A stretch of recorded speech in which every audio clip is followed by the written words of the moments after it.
Hey folks, Dave Temple here. As you know, my podcast is all about talking to some of the best thriller writers in the world. But now, after nearly 2.5 years, I think it's time I toot my own horn. So with that, I'm offering my thriller, The Poser, for sale.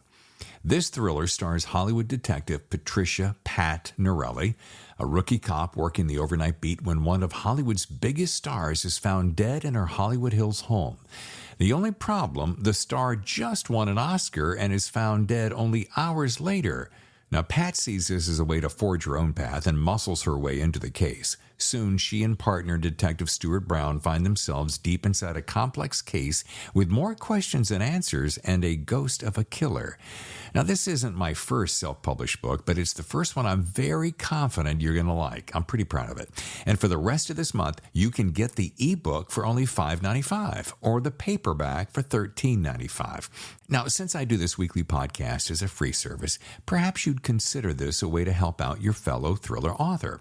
Okay, here's the link, davidtemplebooks.com/books. Okay, there you'll see The Poser. Just click and you're on your way. Again, the link is davidtemplebooks.com/books. Otherwise, just head over to Amazon. Okay, thanks for your support. And now on with the show. Hi, Tammy Temple. Hi, David Temple. Welcome to the Thriller Zone. Well, happy Monday and good morning. I'm pretty excited about this one. And by the way, no, that's okay. When she looks at me, in case you're wondering, we're sitting side by side. Oh, and if she does this, then of course you have this. It's just crazy. But you know, we wanted to keep it real for a Thriller Zone. And Tammy, I got to tell you something. We got a whole lot of attention when people started finding out that you were going to be on the show. I'm not sure, I think it's because of your wit and your charm and your beauty, but it's pretty nice, isn't it? I should come to the Thriller Zone more often. Thank you. Yeah.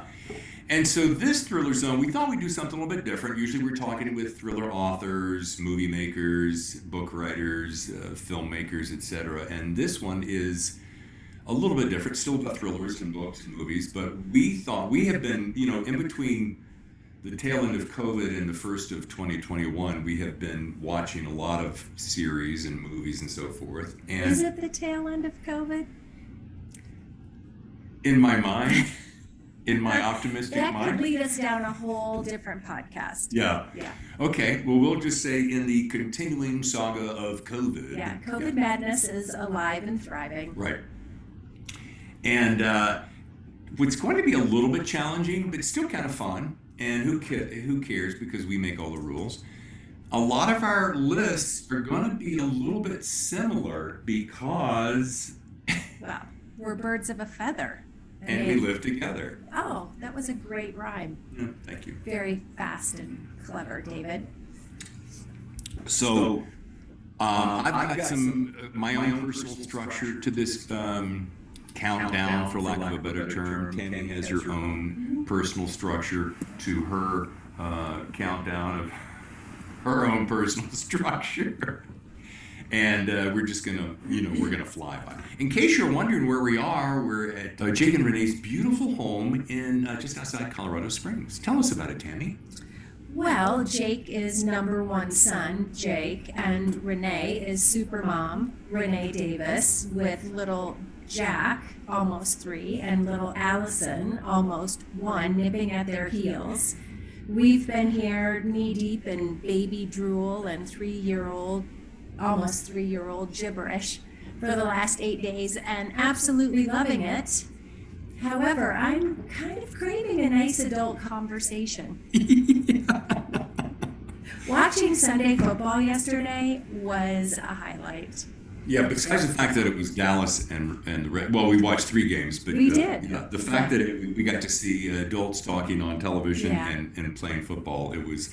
I think I turned to Dennis and said, "Thank God for a little alcoholic beverage and anything except cartoons." It's been a super sweet visit, and to have these little tykes just so happy to see us.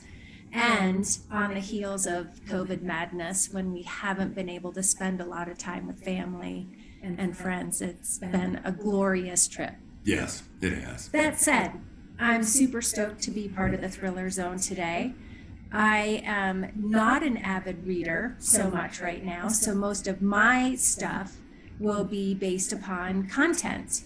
And as David referenced earlier, we've spent a lot of time with content. And I feel like even though this is not my industry, I could kind of hold my own in a conversation about character development, about plot, about arcs. So I'm, again, super excited to be here.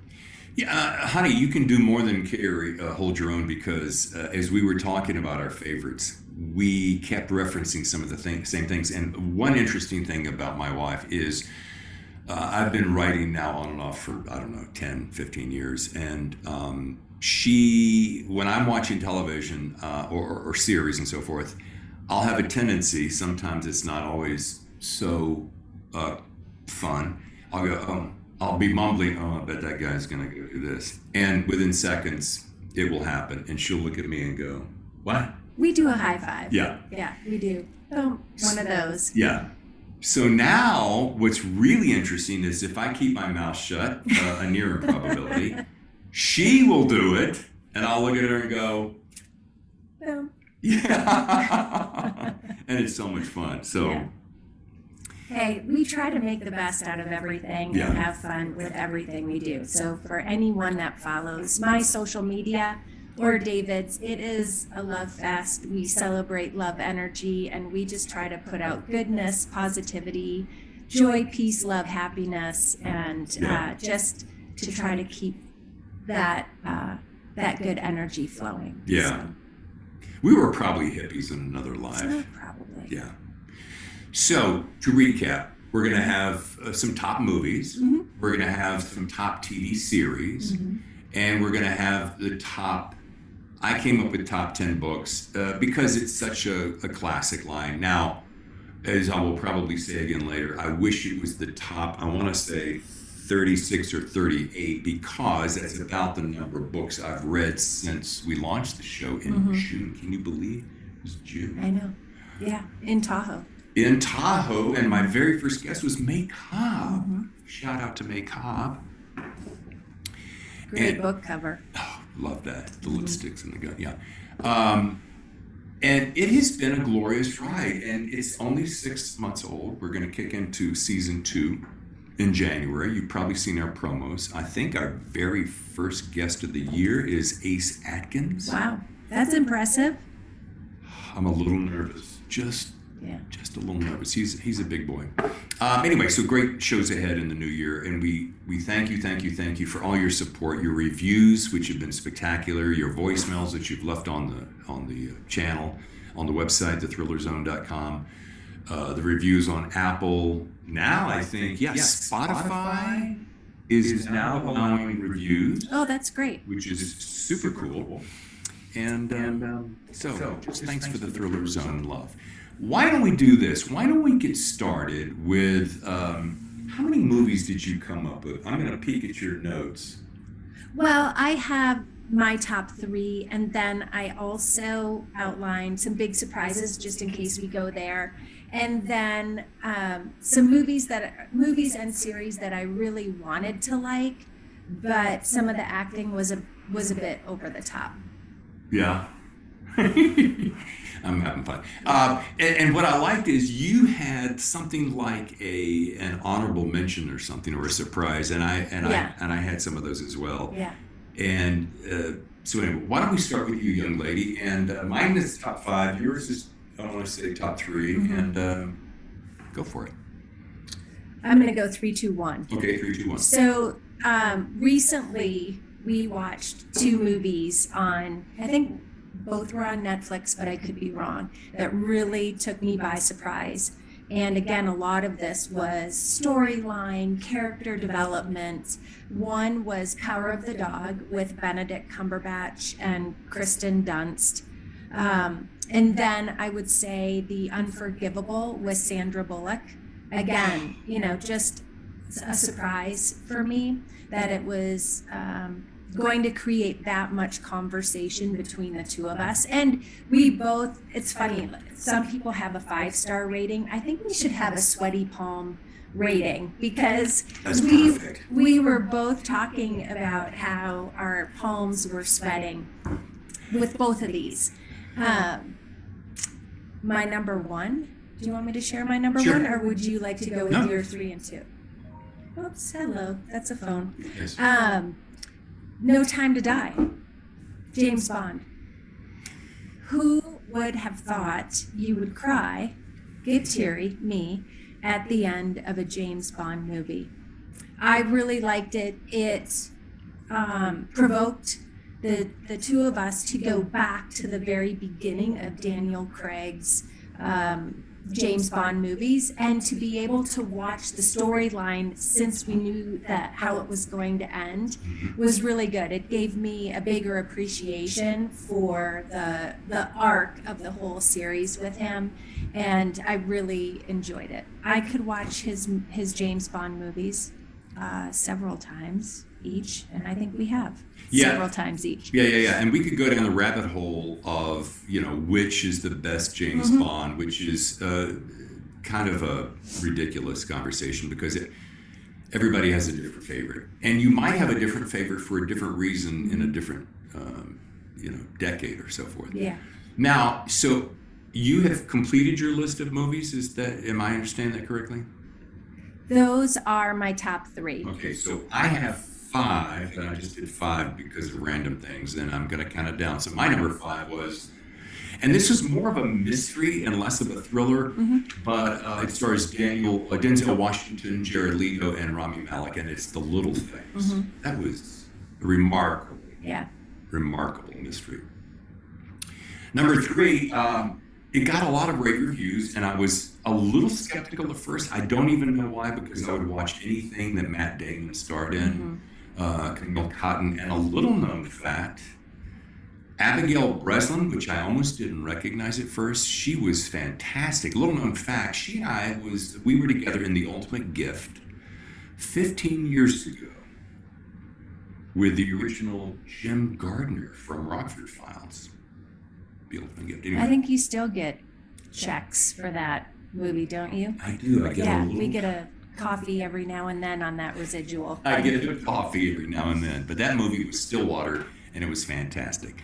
Brings me to number 2, which I personally loved. And I think, correct me if I'm wrong, honey, but when I first saw this trailer, I said, I am so watching that. And I think you may have went, action-packed thriller, except it's all action. And it stars Maggie Q, favorite, Michael Keaton, and Samuel Jackson in The Protege. That was one of my big surprises. And so was the Denzel Washington, Jared Leto, Rami Malek movie, The Little Things. So you and I had that in our best of. The Protege was a big surprise for me. Generally, if you're going to turn on a movie like that, it's Friday night, I'm sleepy, and I know I'll probably just snooze on the couch while it's happening. But that kept me plugged in. The storyline was great. And, I've really liked watching Michael Keaton as of late. Yeah, he's going to come up later in our list too. Michael Keaton has always been a favorite. I mean, I can't remember. Maybe Mr. Mom was the very first time I saw him, and I went, "Who is this guy?" And I always remember him holding up the little kid in front of a hand blow dryer in a bathroom. Oh my gosh! And then, of course, my number 1, similar to Tammy's, No Time to Die with Daniel Craig, Léa Seydoux, Ray Fiennes, Christoph Waltz, and Rami Malek. Yeah. I could go on and on about that movie, except I won't.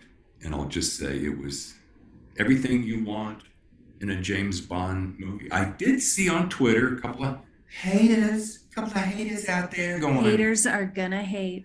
Yeah. And it was just, I'm like, it's a movie. Enjoy the ride. So there's our movies. Did you give all your surprises on the movie?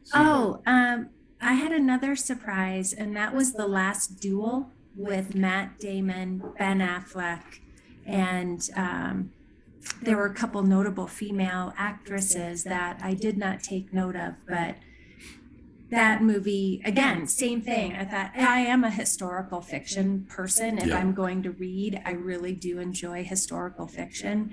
However, I was like, was this part of some other deal? Like they made a movie and part of that contract was you have to do this like 1200 century, movie, and it's just going to be janky. It was not janky at all. And I loved how they did the acts. Yes. So one of the series that I enjoyed several years ago was The Affair. And I really liked how they would give the male perspective and the female perspective. It was fascinating because for all of us, we see things through our own filter, and then we share that through our own filter. And when you compare the same experience to somebody else's experience, it's really interesting how the differences present themselves. Yeah. And that's also how the director laid out the duel in acts where the history unfolds through the eyes of each of these main characters. And it's fascinating how they put that movie together. I really enjoyed it. I'd recommend it. Yeah, I thought, is this a remake of or a twist on Game of Thrones kind of thing? And I was like, whatever. But man, the minute it started, I was all in, completely committed. And you're right. That reveal each time, and it took me a second because I probably wasn't paying as close attention as you. And all of a sudden I'm like, oh, that's his perspective. Oh, that's her perspective. And boy, it was so well done. You didn't feel like you were watching he said, same, she said. Yeah. No, the director did a really good job of that. Yeah. Really nicely done. Masterfully done. Now, here's a place that Tammy and I have spent a lot of time, along with many people all around the world, especially during the aforementioned COVID, was the television series and the streaming services. I think, is it safe to say they have nearly outdone movies in general, or it kind of feels that way a little bit? Well, and the interesting thing is, as we watch movies on Netflix, and I might go so far as saying Amazon Prime, but I can't specifically back this up, is that on a series, you could sit down and in a weekend watch 8 hours or 9 hours worth of content. With a movie, we're so conditioned to 90 minutes. However, we referenced The Power of the Dog, we referenced The Unforgivable, we just watched the other night, Look Up, or Don't Look Up. Don't Look Up, yeah. Don't Look Up with Jennifer Lawrence and Leonardo DiCaprio and Jonah Hill and Meryl Streep. And that movie was 2.5 hours long. Yeah. So I'm interested to see what happens with Netflix and Amazon movies, if they will tend to lengthen their movies, because again, we're also conditioned to do this binge type watching. Yeah, good point. Really good point. I read something in the New York Times this morning that Hollywood is now stacking the deck on projects with, it used to be you could have one major movie star lead the movie, win the audience, gain the Oscar, la la la. Now they're stacking the deck with multiple stars because they're, for lack of a better term, they're afraid that they might not get quite the audience that they once had. So when you stack the Lawrences and the DiCaprios and the Hills and the Streeps and so forth and so on, it is though they're saying, well, we can't lose here. Right. They're also paying their stars. I just read DiCaprio $30 million for that movie alone. Oh, yeah. Wow. So they got to get a good return, so they're going to stack the deck. Anyway, that movie is surprisingly, what's the word? It kind of jumped the shark. Yeah. To reference Happy Days. Yeah. It's interesting. It is longer than it needs to be, but yeah, they had me up until a certain point, and then I thought, wow, we're really going to go there. But I think the point was made. If the metaphor is referencing climate change and and, the reality of what we're all facing with climate change, I get it. And I thought it was well done for the most part. Yeah. All right, moving on to the television series. How many do you have? I have 4. Okay, and I have 5. Are you going from 5 to 1, or you want to go 5 down to 1? Yeah, I'll start with 5 and then you go to 4? You start. Okay. Do we have to go to therapy? My number 5 is Mayor of Easttown, starring Kate Winslet and Guy Pearce. That was the surprise. That made me view Kate Winslet, spectacular actress, but it made me view her in a whole new way. Mm-hmm. And I'm not even sure why. Maybe because she let her, I don't know, but it was... She became mayor. Yeah, exactly. I also had that series on my list. I'm a big Barry Levinson fan, and he directed a couple of those episodes. I just thought it was really well done. And again, from a sweaty palm perspective, we would miss a couple of weeks, so we would have 2 or 3 episodes that we could watch. Yeah. And then we always had about an hour conversation afterwards, because we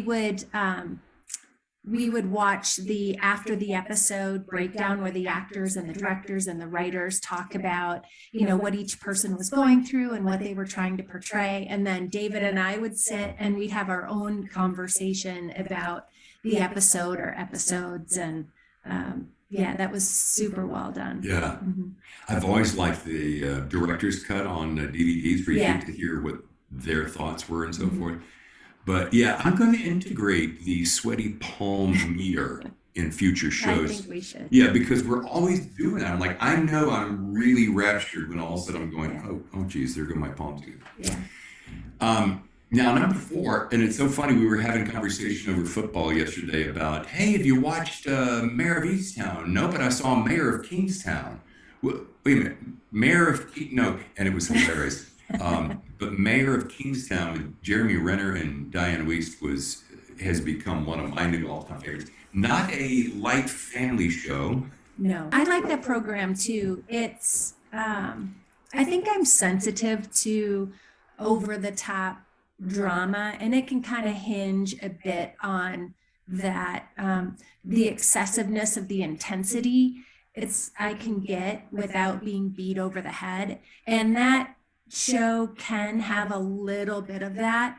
And do you mean intensity is in violence, or just intensity in general? In the act, sometimes in the acting, it's like, okay, I get that you're a badass and you're a gangbanger or, whatever.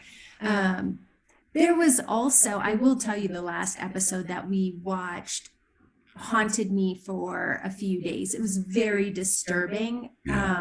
However, I'm sure it's real, and that actually happens in the world. I just don't know that I necessarily want to face that reality all the time. All right, what's your next one? Well, I will say I'm not exactly sure this was a thriller. There was a mystery component to it, and I continued to laugh out loud all the time. It was White Lotus with Connie Britton, Molly Shannon, Steve Zahn. There was a mystery to it. There was a lot of nuance. I think I could watch the series again and again and pick up the subtleties of things and that I had missed prior. But so White Lotus, it was an HBO Max series, and you probably heard me laughing in the other room as you were working. Yeah, she enjoyed it more than I did. Yeah. It's just kind of some goofy, stupid. Yeah, it had moments. Mm-hmm. Zahn? However, Zahn. Yeah, Zahn, I think. He always cracks me up, yeah. And, but yeah, not on my list. Here's a guy that I would practically watch, read the phone book on stage, to borrow an old cliche. Jeff Daniels and Maura Tierney starring in American Rust. started off slow, and I'm like, oh, I'm gonna hang in there because I love Jeff Daniels, and it's worth hanging in there because when it gets to the crescendo, you will not ruin. You're literally. Remember, we sat there going, American Rust. Watch it. I liked that too. And Jeff Daniels is a huge favorite of mine, and I enjoy his interviews. You know, he's steeped in kindness, in that Midwestern integrity and decency. And I just really enjoy him as a person. So I'm with you. I would watch him climb a wall. Yeah. You know?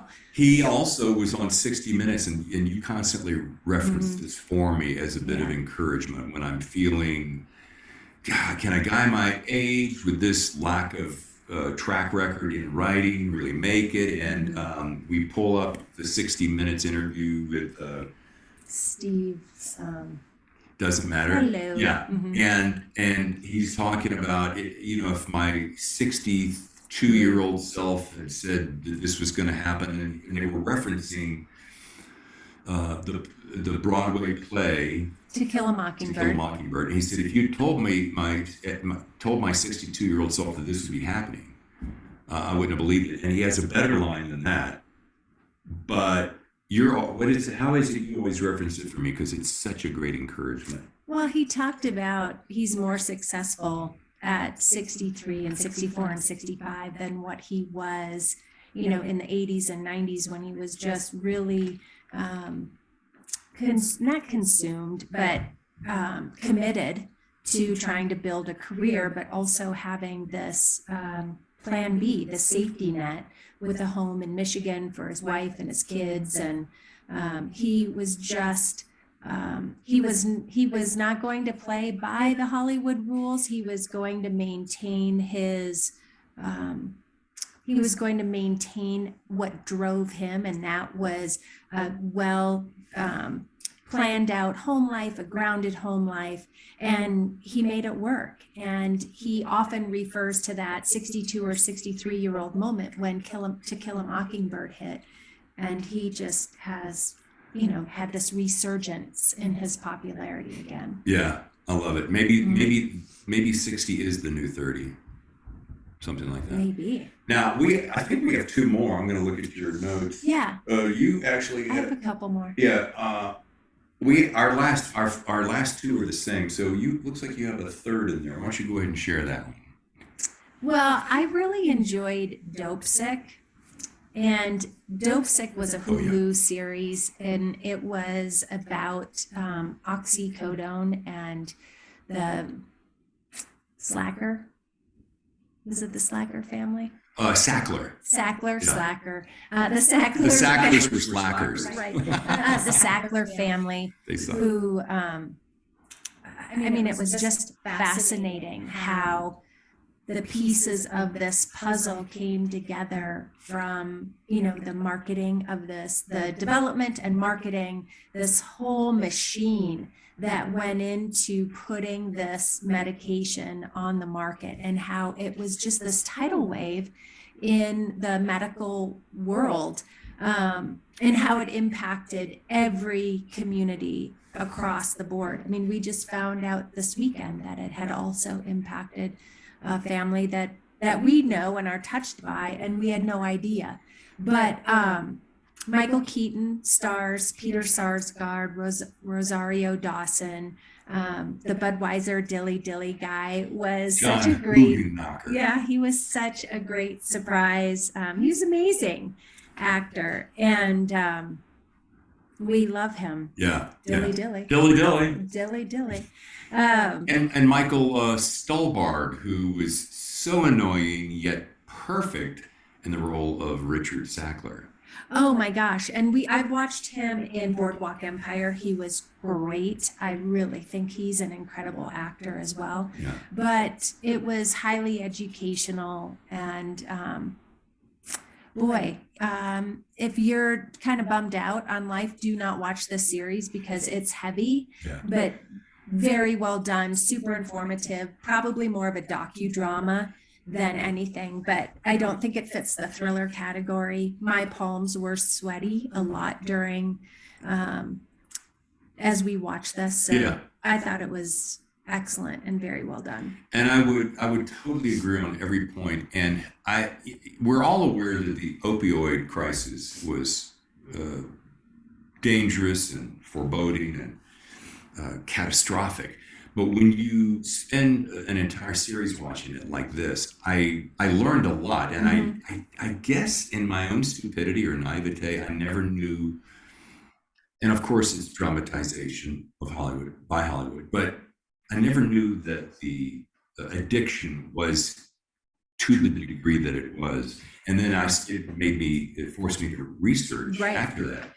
And but then the greed of the Sackler family. And diabolical nature of how they created this machine with callous disregard of how it would impact our world, basically, but specifically the United States, because as they tried to take this drug into Europe and I think Germany and a couple of other countries, they could not get the drug in those countries. So diabolical is a great word. Yeah, it was a very well done series.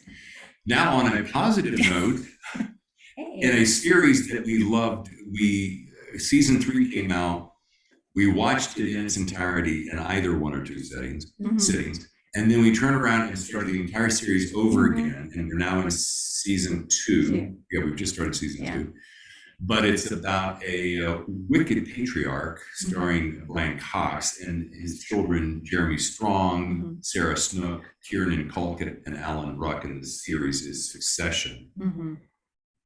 Wow. One of the best television series of recent memory for me. You too? Oh, I agree. And again, to David's point, like watching it season 1 with a couple of years in between, season 2 with a year in between, and then season 3, you miss that connectivity between the seasons.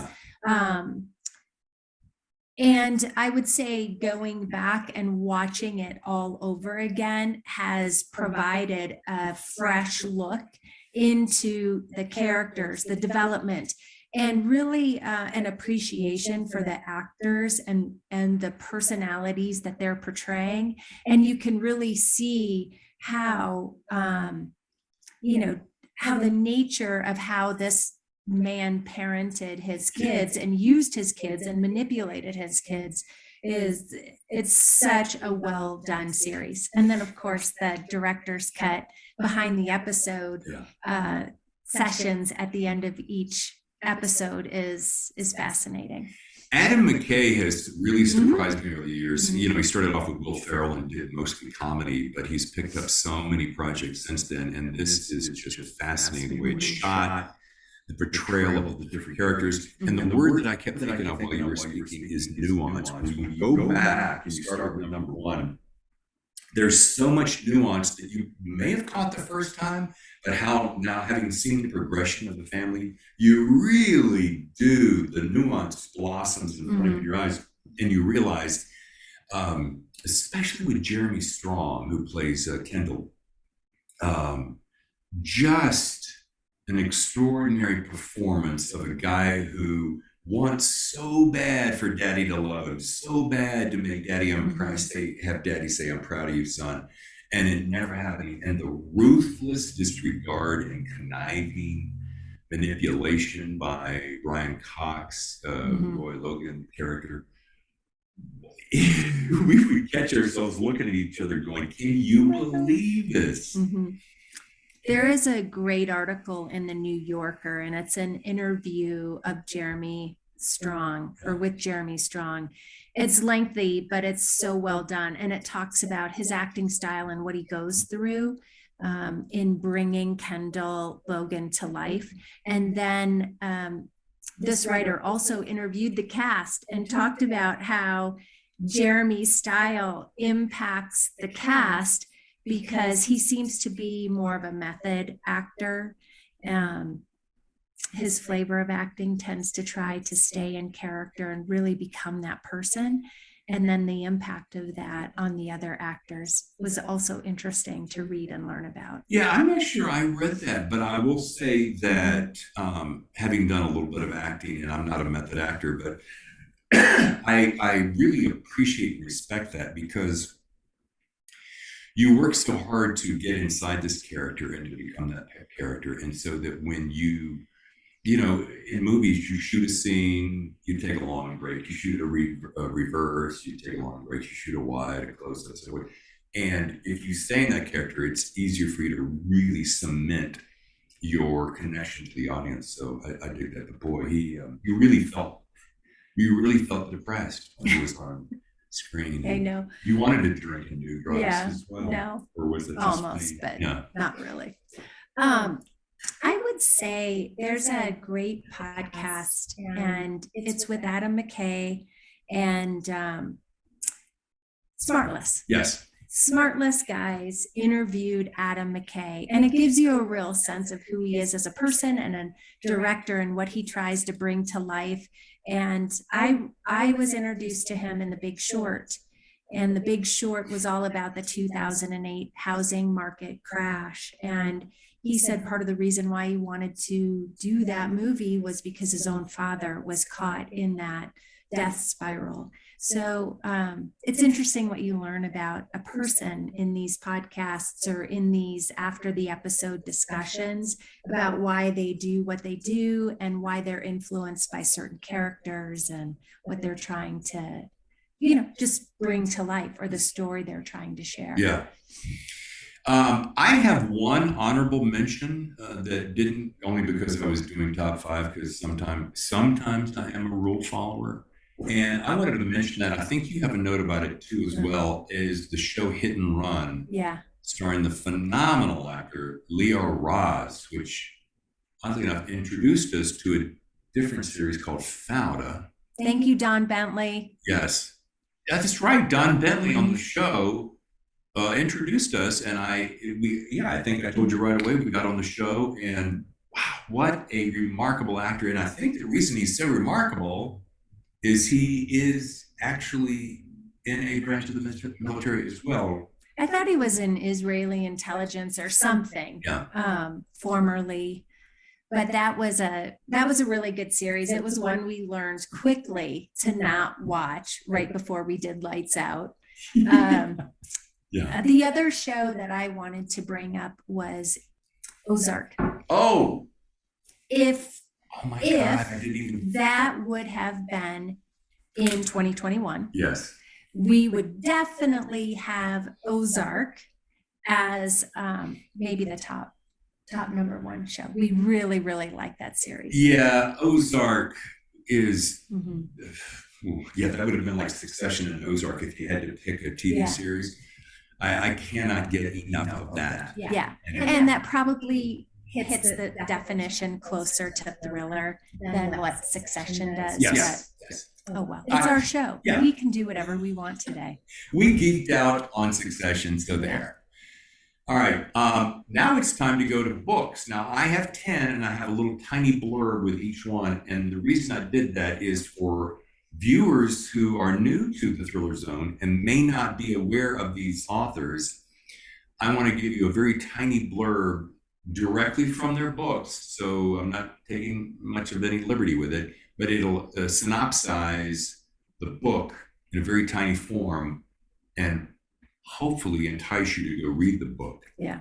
So I'm going to start with number 10. We'll work our way down. In a town that's obsessed with dark secrets, where the currency of power is information, the White House has kept a huge one for decades. Charged with the task of protecting the office of the presidency, the keeper of secrets has now vanished without a trace. Who protects the secrets of the presidency? The Body Man, by newcomer Eric Bishop, is number 10. And all around great guy. Probably one of the nicest guys I've met on the planet in the last handful of years, and I wish him huge success. I won't break down why I like each book, but I wanted to synopsize so that you can gain a very good understanding. But The Body Man is my number 10. And Eric is one of those guys, if we had a nice single female that was looking for a nice guy, that Eric is that person. It's like, oh, we would introduce those two in a minute. Oh, ding, ding. Matchmaker Tammy. Well, we have to add a little bit of flair and color. Sure. All right, next, Elise Littlejohn has it all: an Ivy League law degree, a well-paying job as a corporate attorney in Midtown Atlanta, and for a for-fun relationship with a rich, charming executive who happens to be her white boss. But everything changes one cold January morning when Elise arrives in the executive suite to find her boss dead. All Her Little Secrets by Wanda Morris is number 9. I want to read that book. It is. You liked that show. I remember you coming to me and saying, yeah, I really like her. It was a great show. Now, an explosive crime drama evokes a mystical Brooklyn where the sidewalks are cracked, where Virgin Mary statues tilt in fenced front yards, and where smudges of moonlight reflect in puddles even on the blackest nights. Shoot the Moonlight Out by William Boyle is number 8. You talked about this one for a while.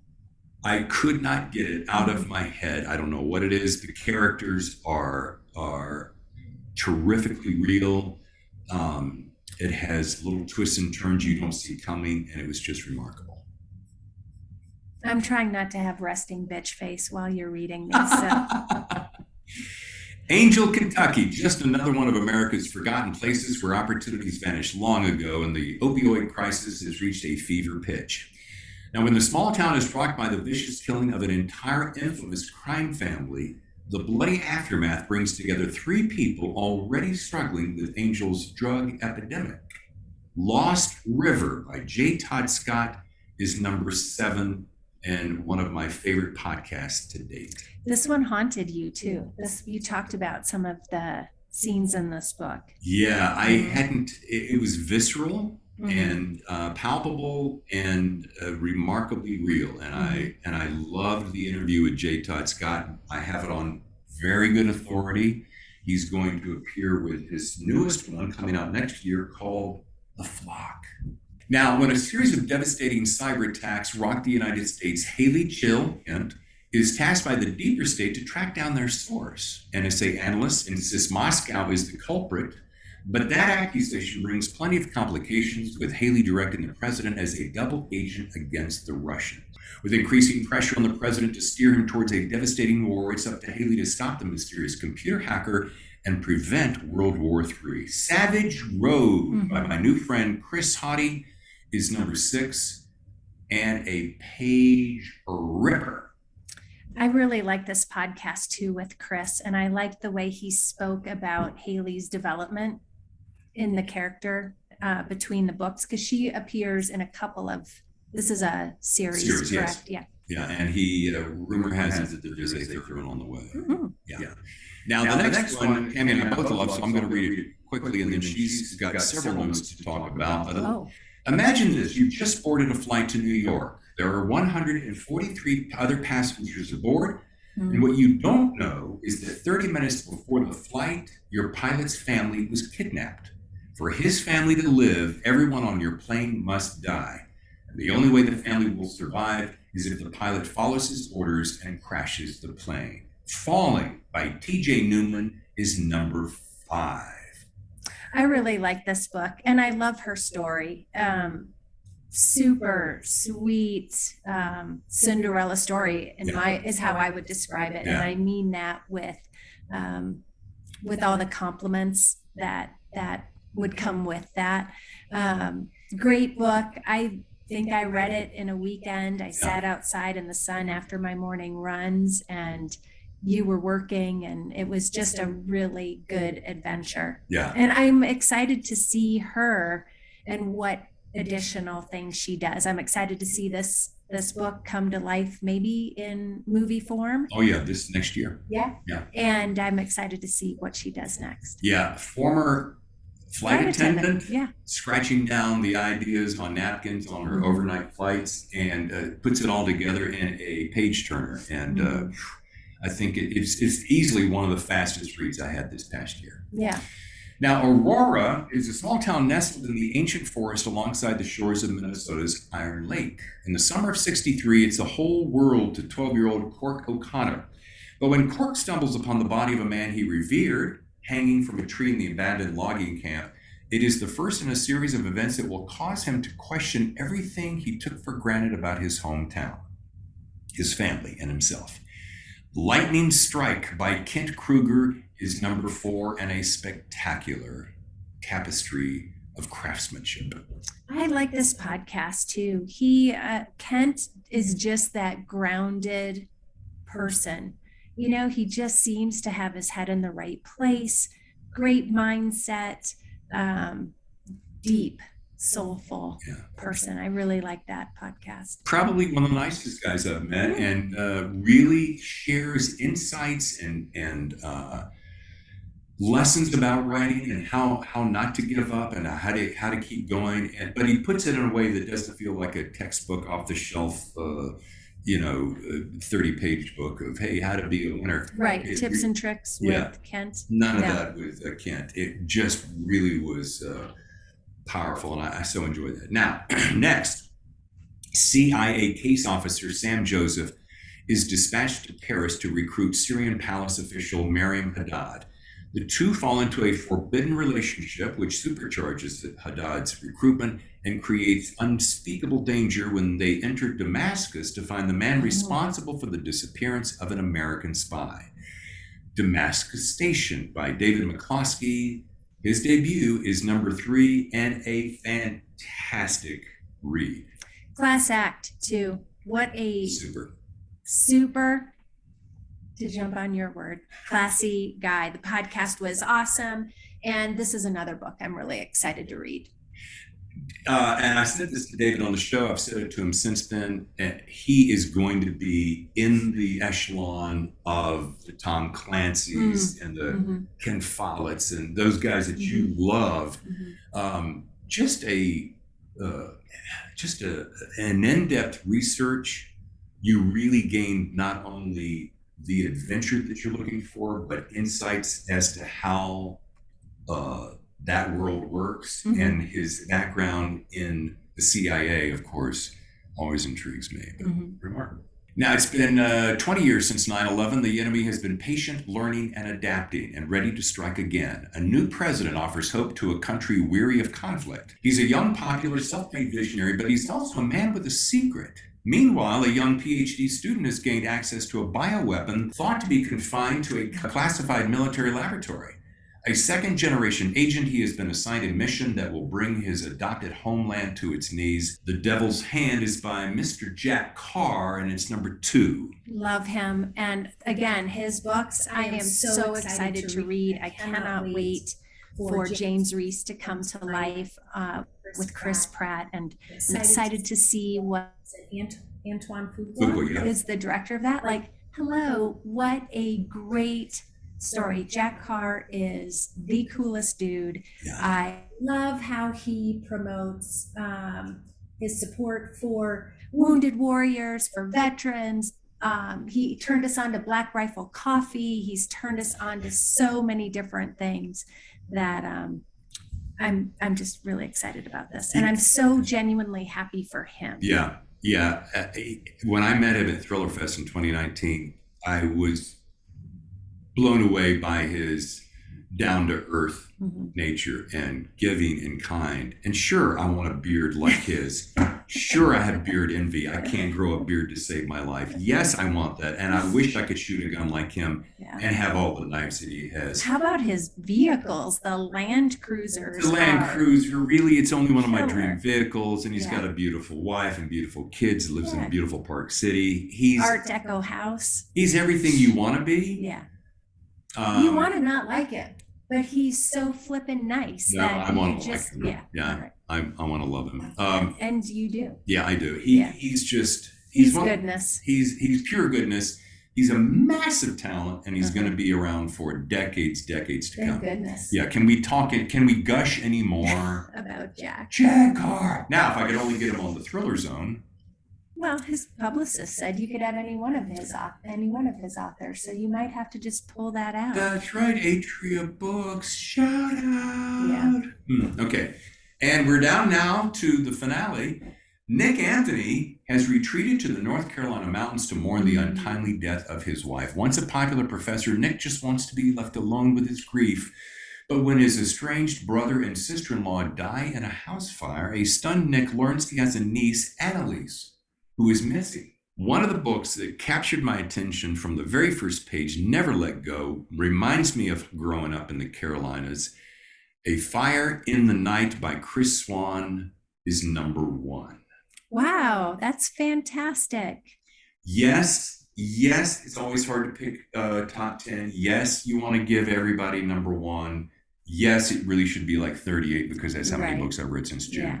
But these, I had to gauge on something, and it was a cross between Sweaty Palms, and The Way It Hit My Heart. And Chris Swan, for some reason, captured all the little elements that you really love in a thriller.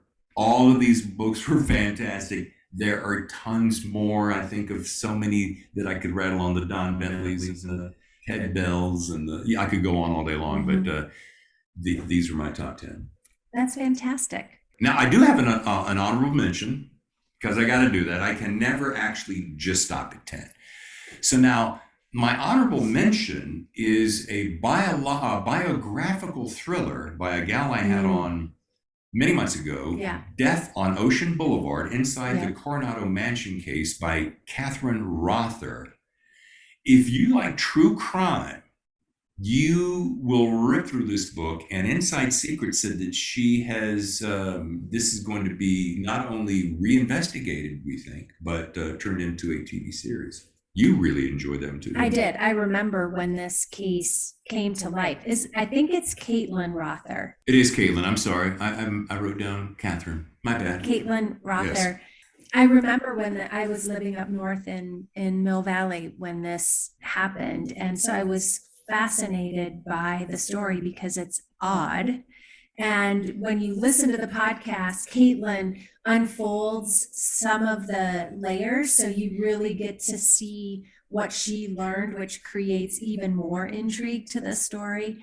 And since that podcast, I did a little sleuthing on my own just to try to read some more about Caitlin and about her interviews around this particular story is very good. I'm excited. Yeah, apologies, Caitlin. Also, thanks to Susie Spencer, who introduced me. She's another investigative journalist, and she introduced me to Caitlin, and is also a remarkable gal. Didn't Susie do a story on Andrea Yates? Yes. That is another fascinating read for true crime. Yeah. If you're into that, Susie's a really wonderful person and has been so supportive of you. Yes. I've enjoyed watching your friendship grow. Yeah, It's it great. has been sweet. Yeah. One thing that I have been surprised by is this writing community and how successful all of these people are, and there isn't this even an inkling of competition. They just kind of wrap their arms around one another and just want to do everything they can to support people in this community.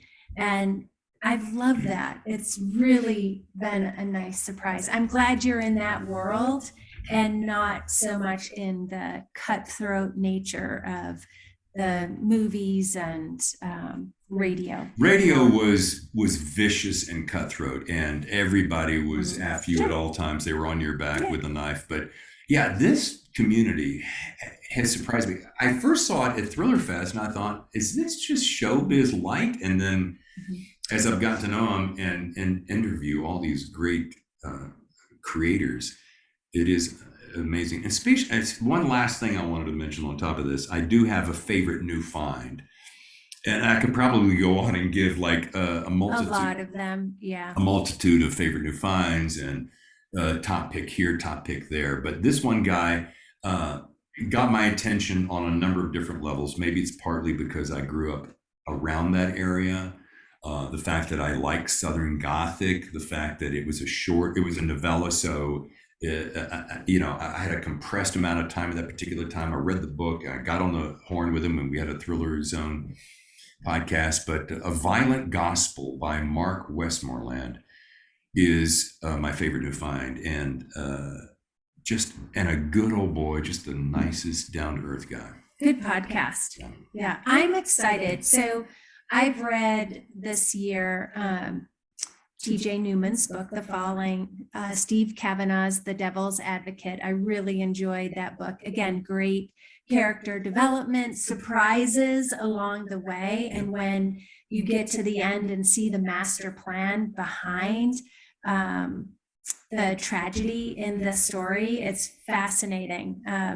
I'm going to actually hunt Steve's interviews down and try to learn a little bit more about the background of Devil's Advocate and how he kind of put pen to paper and his reasonings behind those characters. I'm excited to read David McCloskey's Damascus Station. I'm really excited to read Fred Burton's Beirut Rules. Both, again, great podcasts. I love the whole Middle Eastern writing. It's nothing outside of probably world history that I learned about the Middle East and the dynamics there. And I was first introduced to that area by Tom Friedman's book, Beirut to Jerusalem.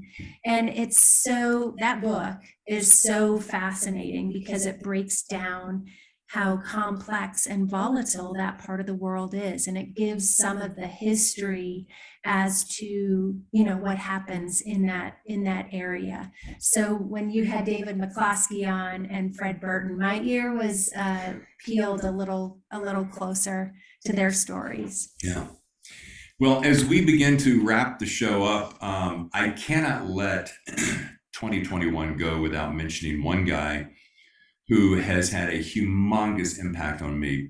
I think mainly because he's a fantastic writer, and I think I've read almost every one of his books now. If not, it's on my TBR list because I have a monster pile of them yet to read. And I wanted to scoot it in on this top 10. However, I got an advanced reader's copy, and it's not actually coming out until April, but I do hope that we will have him on the podcast, Shane Salerno. And that is Don Winslow. Yeah. In my opinion, there's just very few guys that are as big a talent in this. And not only that, he's one of the nicest, gentlest, down-to-earth guys I've ever met in my life. I can't say enough nice things, but I'm going to say I have a pretty good feeling he's going to be on the Thriller Zone in 2022. That is my hope and prayer. Well, I think Don is a great writer. I've loved watching this friendship blossom. And again, speaking to what I referenced earlier, this community, regardless of the success of the writer, is very supportive of one another. And it's like they cast this net around this community and they do whatever they can to support and prop up and help other writers develop. And it's been wonderful to watch and see. Yeah. And it's nice to have you along for the ride, darling. And speaking of which, what a great co-host, right? Aw, thank you. I've really enjoyed my time here. And the one thing we did not talk about is I think we should close on what our favorite snack is when we watch content. Okay. We have a restaurant that's owned, there are two restaurants, but they're owned by David knows exactly where I'm going. It's owned by the same husband and wife team chef. He runs the back of the house, she runs the front of the house. And it's the Craftsmen and Blue Ribbon Pizza in Encinitas. They have phenomenal truffle popcorn. And it is good old Wisconsin popcorn, and they use fresh butter and truffle oil and Parmesan Reggiano. Yeah. And it's $10 a bag, and it's you pick it up to go, and it literally is in a brown paper grocery bag. Yeah. And it is the best popcorn ever. Yeah. And David and I will like fight hands as we go to pick pick the bowl, Yeah. pick the bowl clean. But Yeah. that's my favorite snack food is the Craftsman and Blue Ribbon Pizza popcorn. Yeah, I don't even think I can argue with that. I mean, I can sit here and rattle off a few that I really like, but when we hunker down for the night and it's storming on the rare occasion that it will in San Diego, and we want to do a marathon watch fest, then yeah. All right. That's awesome. I want to end the show again with a great big thank you to you, my listener and viewer, who have supported the show. I'm looking forward to great things in 2022. And Tammy, I have to say this, as you have noticed in the last round of shows, and I'm not going to put you on the spot, but you'll notice that I always do this rapid fire questions. Oh, I'm up for rapid fire. Oh, okay. Well, I didn't come prepared, but because I thought, well, it's my wife and also, okay. Here's one that I use a lot. Mm-hmm. And I always get the most interesting answers for this. So Tammy, you have been invited to my house, which is our house in San Diego, for a nice dinner. And you're going to invite two friends to join us to make it a foursome, living or dead, that you'd like to have join us for the evening. We'll have some fine hors d'oeuvres and cocktails and then sit down for a beautiful evening of great food and wine and entertainment and music and so forth. Who would those two people be? I was thinking I might get dropped in the forest with a rock and pocket knife and a shovel question. I mean, I'm feeling a political slant to this, and I'm not sure why. I think because I'm really enjoying political conversations these days. Let me see. So the first person that comes to mind is I'd be interested to have Barack Obama come to the dinner table and really get into the layers and the pieces of the puzzle about what is happening in our world and kind of this 30,000 foot view of where are we going. I think equally there is a military commentator. His name is David. He's a CBS journalist. I can't remember his last name. He's an older gentleman. Yeah. I would be fascinated to hear about his feelings on where we are, our position in the world. So if I had to pick two, I'm thinking political, and it would be Barack Obama and this journalist, David. Sorry, I cannot remember his last name. All right. I can see him though. Excellent. Mm-hmm. Great combination, and would be a riveting evening. Not very sexy. Doesn't always have to be sexy. Maybe the sexy is the fact that you're there. Oh, there we go. See how that works? Thank you once again for my co-host, Tammy Temple, to the show today. Thank you for having me. Yes, and please be safe out there. Enjoy the rest of your holiday, and we'll see you in January for season 2 of The Thriller Zone. Happy New Year. Thank you. Happy New Year, everybody.